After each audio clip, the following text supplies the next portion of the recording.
hinihintay sa kataas-taas ng hukuman.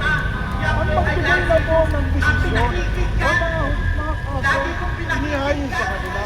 Nang sa ganon, malalaman natin kung ano ang mga susunod na tinakbo. I'm speaking here not to tackle the issues involving the case, but rather asking the Supreme Court. Kapagkat naniniwala po ako na ang kataas-taasang hukuman lamang ang makakapagbigay ng liwanag. Nang sa gano'n, sa mga susunod na pagkakataon, alam natin kung ano ang ating susunod na gagawin.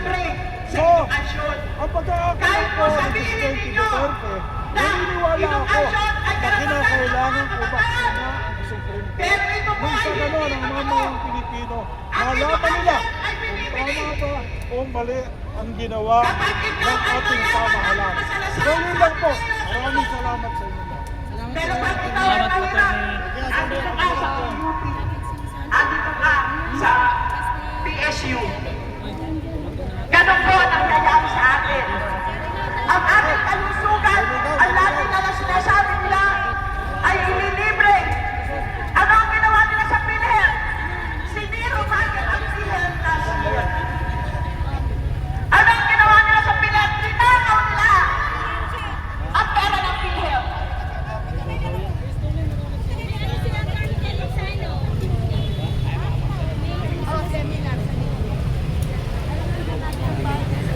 Ayun daw po mga motor, pasintabi po muna. Pakialis po muna dito sa ating tabihan. Isa nga po muna sigaw, Duterte! Duterte! Duterte! Duterte!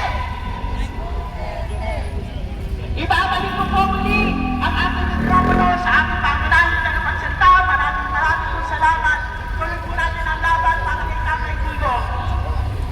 Mabuhay ang Duterte! Hello? Parang basa agad to ni Manong Mabuhay ang Duterte! Ayun na!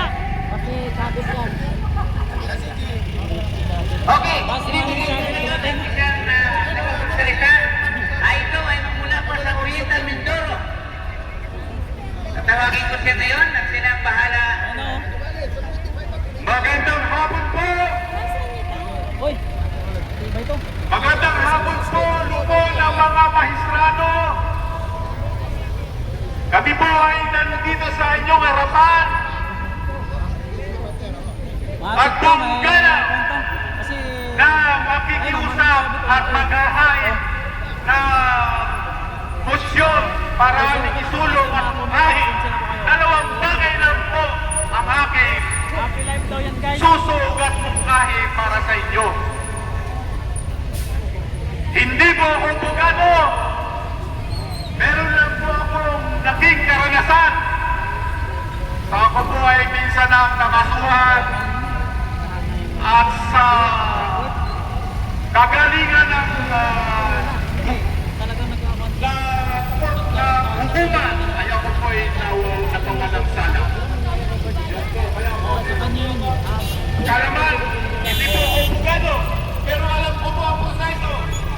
Kaya hinahamon ko kayo para pakinggan ng mga maestrado, kagalangan ng maestrado. Ang ating mga pakiusap ay tayo po ay mag-behave. So, ako po ay nakikiusap sa inyo, bibilang po ako ng 3 segundo. Kayo po ay tumayo na sibil at magbigay-bugay kayo sa lupon ng maestrado ng Supreme Court ng Pilipinas. So, tumahimik po kayo. Ibilang po ako ng 1, 2, 3. So, yan po. Kasi po, pag tayo ihaharap sa hukuman, ay tayo po ay makikiusap. No? Pagalang-galang na hukuman, ipagpaumahin po ninyo na medyo mabusog ang aking mga kasamahan sapagkat sila po ay ngalay na ilang buwan na po sila na nagrarali para magkaroon ng resulta. No? Pero kami po ay naniniwala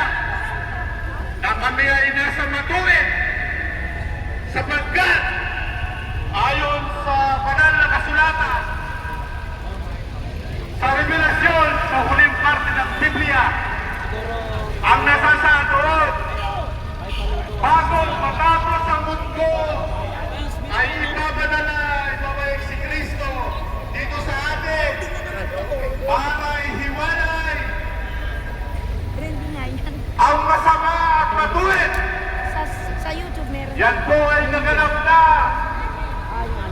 sa katauhan ni Rodrigo Duterte. Kaya inyo pong mapapansin, ang buong Pilipinas ay nahahati.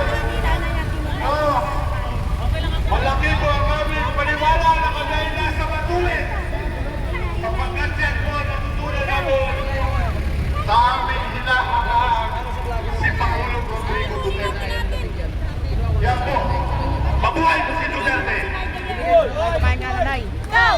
Sa'yo yan! Sa'yo! Ang aking kukulang mensahe na gusto ko pong mangyari pakiusap sa lupon ng mga mahistrato, kami po'y nakikiusap, tiklong tuhod sa inyo na lahat ng mga kaso tungkol kay Duterte ay kayo po ay pag-overtime. Kailangan po, bigyan po ninyo ng madali sa abutan yung kaya na bisisila ng mga kaso nito. Madahilan na, manood dahilan. Sapagkat nagsimula na po ang buwang tayo ba'y nakasiguro na aabot pa tayo ng 2028? No, lahat kayo umasa na 2028. Ha? Lahat po ng sinyales sa banal na kasulatan na Kristiyano, ng mga Muslim, ng mga Hudeo, ay magtatapos ang mundo. Lahat po ng sinyales ay pwede pong pangyari yan, huwag naman po sana. No? Kaya dapat po sa mga delikadong pagkakataon nito ay magkaroon tayo ng puno ng presidente na kaya tayong itawid sa lahat ng mga problema ito. No? Yan po. Magkakagera na po, mahal na mga bahismado. Kaya dapat po kayong umaksyon. Aksyonan nyo na, mga buong pinag-kailangan po yung overtime po ngayon. At ang pangalawang suso at unahe ay patunayan natin sa mundo na tayong mga Pilipino ay edukado. Meron tayong magagaling na pamantasan, mga universidad, mga eskwelahan. At higit sa lahat ay nandyan po ang talino na alliance opo, yan na po ang aking suso. Patunayan natin sa mundo na ang hustisya ng Pilipinas ay magaling din. Sapagkat yan po ang pinatunayan ni Rodrigo Duterte. Nang si Rodrigo Duterte ay naupo, ay natuto tayo ng maraming Ingles. No? Yan po ang kagalingan ni Duterte. Kaya yan po, dapat po natin ilabas ang kagalingan ng Korte Suprema na tayo ay hindi tayo pahuhuli sa lahi ng mga puti, sa lahi ng mga mananakop ng mga Europeo. No? Nandito pa tayo dahil ang ating saligang batas,